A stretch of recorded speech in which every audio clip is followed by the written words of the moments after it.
eastern Ukraine, another conflict is brewing. Дорогие друзья, я, собственно, здесь собрал вас всех для того, чтобы огласить некоторые новости. Как вы понимаете, сейчас у нас идет война, причем война, переходящая в геноцид. On this week's INfocus, we travel to the newly declared People's Republic of Donetsk, where, amongst the bloodshed, we find a people desperate for peace. We're now in what has effectively become a no man's land. Some days it's peaceful, other days there's skirmishing between the two sides.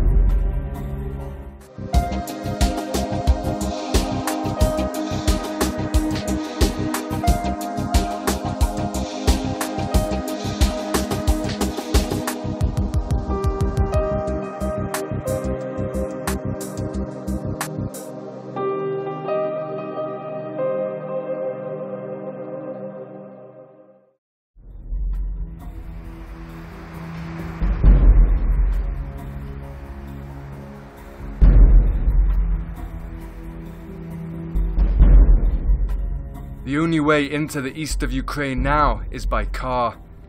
Checkpoints manned by the Ukrainian army make sure we're not bringing in any weapons.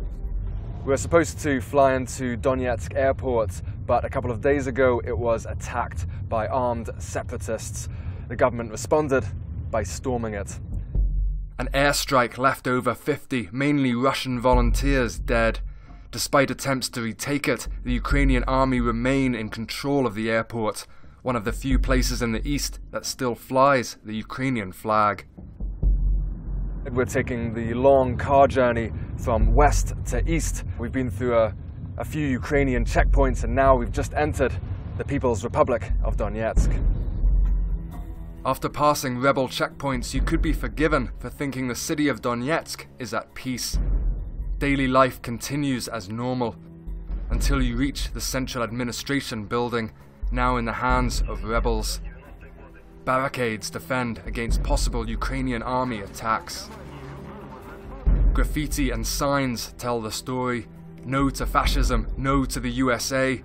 This building is now in the control of pro-Russian, largely left-wing rebels, seeking succession from the new Kiev government. Armed guards watch over the entrance. In the main chamber, a newly self-declared parliament is debating its next move. So can you tell us what the council has agreed? You said that you're trying to unify the regions, is that right? Объединить и организовать Новороссию. Она уже организована, Донецкая и Луганская. Донецкая и Луганская объединили.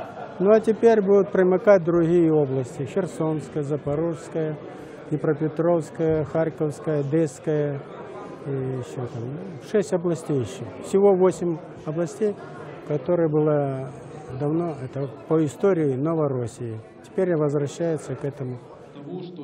The parliament is presided over by the Prime Minister, Denis Pushilin. A few days after this was filmed, there was an assassination attempt against him. One of his aides was killed. It wasn't the first attempt against his life, and it most likely won't be the last. It's unclear who is trying to kill him. Why do you want to become a new country? Why don't you like the new Kiev government? Киевское правительство, оно вообще не для народа. Во-первых, оно пришло на крови. В Киеве много погибло людей, и они там устроили хаос, и на крови пришли к власти, поэтому мы не признаем. Это был военный переворот. I was in Independence Square, better known as the Maidan, in Kiev, as protesters demanded the overthrow of President Yanukovych. Activists took over the Maidan and refused to leave. In the beginning, they were angered by corruption and his refusal to sign a trade agreement with the EU. Police aggression brought more people to the streets. Earlier this year, they succeeded, and Yanukovych fled to Russia. It was hailed in the West as a revolution, but there was a darker side. The most militant activists who occupied state buildings and carried weapons were largely made up of neo-Nazi groups. A far-right party is now one of the main players in the new government. Protesters were violent, goading the police to act violently themselves. There was debate about which side snipers were firing from. And amongst it all were EU leaders cheering on the crowds and money from the US helping to pay for it. For some, the overthrow of Yanukovych was a revolution by the people of Western Ukraine. For others, it was a Western-backed coup spearheaded by neo-fascists. The truth is that both of these statements are accurate. A new Kiev government emerged, fiercely pro-Western and anti-Russian. They immediately floated laws to marginalize the Russian language, an insult to the 30% of ethnic Russians in the country, mostly living in Crimea and the East. Russia then annexed Crimea, and the East rebelled. Дорогие друзья, я, собственно, здесь собрал вас всех для того, чтобы огласить некоторые новости.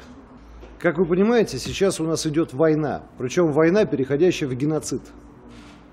Я только что общался с моим другом и товарищем, командующим вооруженными силами Донецкой Республики, председателем Совета Безопасности Донецкой Народной Республики Игорем Стрелковым. Что я вам хочу сказать? Вокруг Славянска сейчас кипят очень ожесточенные бои.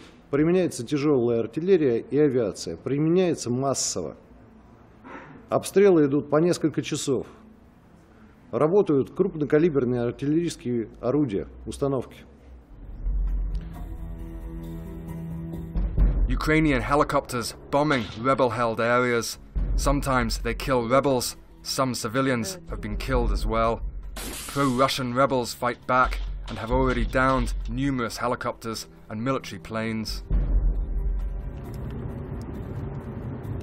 Last night there was heavy fighting around Slavyansk and Luhansk, both about an hour's drive north of Donetsk. Both sides have claimed that they've killed dozens of opposition fighters. This is the last rebel checkpoint. A kilometre up the road are Ukrainian soldiers. A sign reads, "Fascists will not come any further." The Kiev government calls you a terrorist. What do you say to that? Вы понимаете, им поступил приказ со Штатов. Им же нужно здесь вести НАТО. Они сейчас пытаются вести войну Россию полностью. Поэтому провоцируют. Называют террористами, сепаратистами, ну, потому что мы не хотим с ними жить. Нам не нужна Европа. Мы не хотели ее. И до Майдана народ тоже выходил на митинги и говорил, что мы не хотим ее. Вот теперь, понимаете, у нас украинская власть — это олигархат.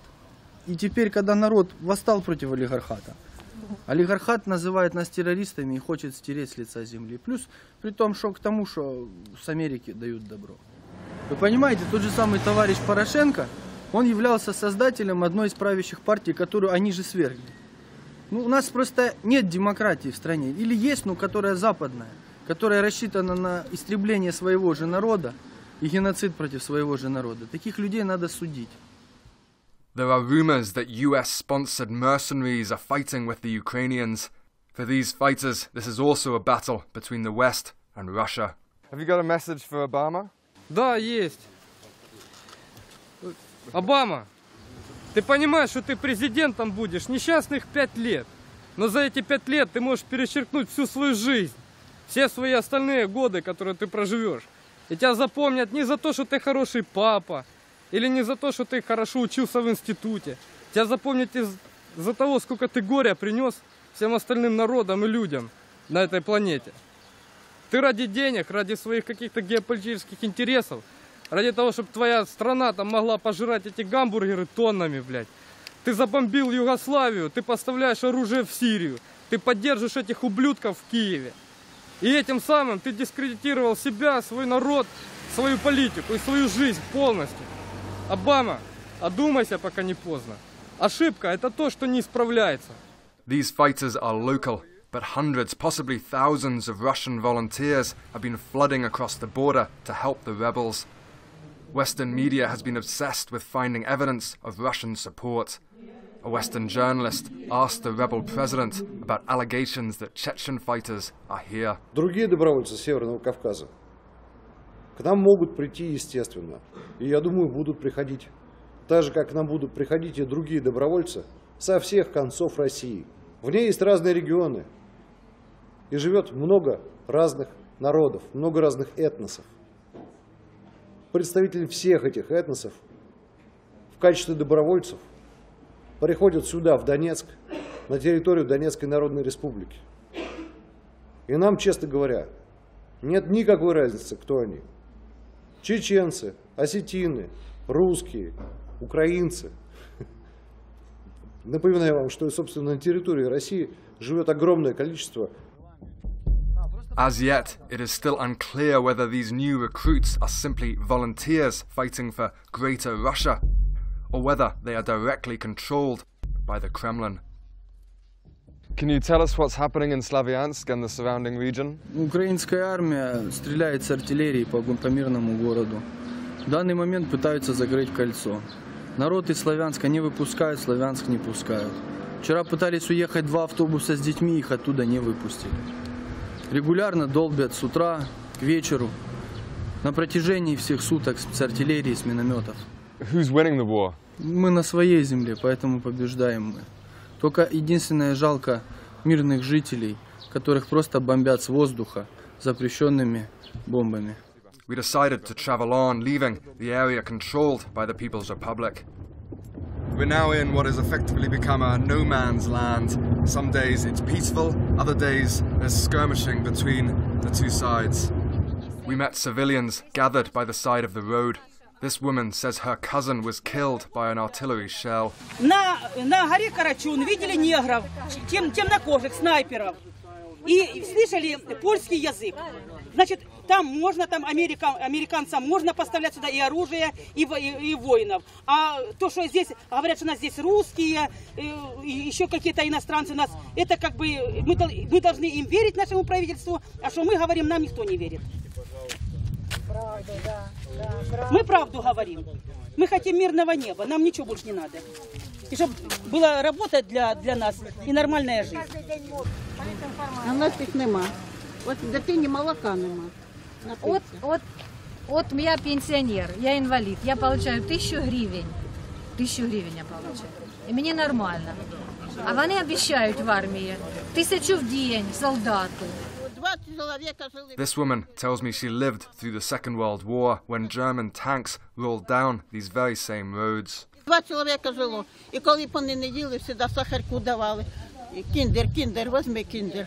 Мама махає, що не бери, боїться, щоб не пух-пух, наставляє пух-пух. And now, what's it like now? Ага, а сам сахар дає. Ну, мама каже, бери.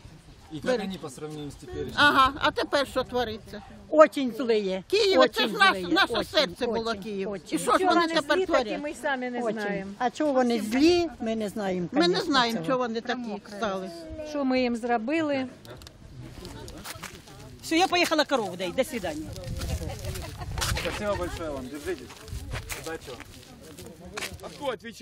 A local man tells us one of his neighbor's houses was bombed. He got in our car to show us. Нельзя против своего народа войска вводить. Или они нас за народ не считают? Мы же, ихний народ, тоже украинский, я тоже украинцем себя считаю. The outside of the house is now covered up. There is no sign of rebels here. It is difficult to understand why this house was hit.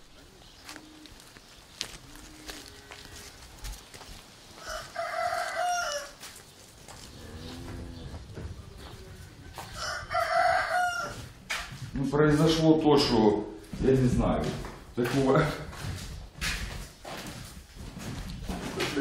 нельзя происходить.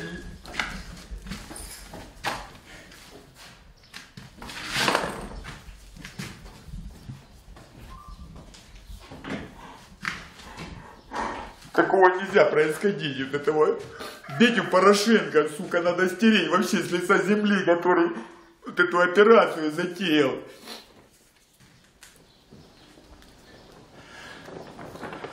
The family, like most people in the area, were hiding in a basement during the night when the bomb came crashing in. Ну вот эта власть, которая сейчас в Киеве, это не власть. Это просто геноцид над своим народом. Чем мы провинились перед ними? То, что мы схидняки, они нас на всю жизнь называли схидняки, восточные, то есть. Они западные, то есть к западу, а мы восточные. Ну это ж не выход из положения. Зачем так делать? Back in Donetsk, there is an eerie calm. life, for the most part, carries on as normal. Apart from on the outskirts and near the airport, war has not yet entered the city. Most people I spoke to simply want peace. Остановите этот фашизм, иначе он распространится по всему миру. Он начался очень обидно, что он начался у нас, в Донбассе. Мы люди трудолюбивые, у нас шахтеры, металлурги, у нас много фабрик, у нас много заводов, где работают тысячи людей. Мы просим мира. Весь мир мы обращаемся, мы плачем, люди, рабочий класс, поддержите. Нас расстреливают за то, что мы хотим быть свободными. Мы ничего никому не делали, мы мирные люди. Мы не полили на Майдане никого. Мы просили, только заморили нас эти революции. Мы просто просим жить. Наши дети не хотят войны. Ukraine has always been an ethnically divided country. Before, ethnic Ukrainians and ethnic Russians lived happily. They had a government which was neither pro-Western nor pro-Russian. Now the new Kiev government has chosen sides, forcing its people to choose sides as well. Because of the conflict, division lines are being reinforced. In central Donetsk, I had arranged a meeting with one of the heads of the pro-Kiev local government. Despite being kicked out of office, they are still operating not far from the headquarters of the People's Republic of Donetsk. Where did you used to work? We used to work in Donetsk Regional State Administration that is now occupied by the terrorists from Donetsk People's Republic. Yesterday, when I came to the state administration building and see the eyes of those people, it were the eyes of professional killers. I was there today and I didn't see in the eyes of professional killers. Lucky you are. But do you understand where they're coming from and why they're doing what they're doing?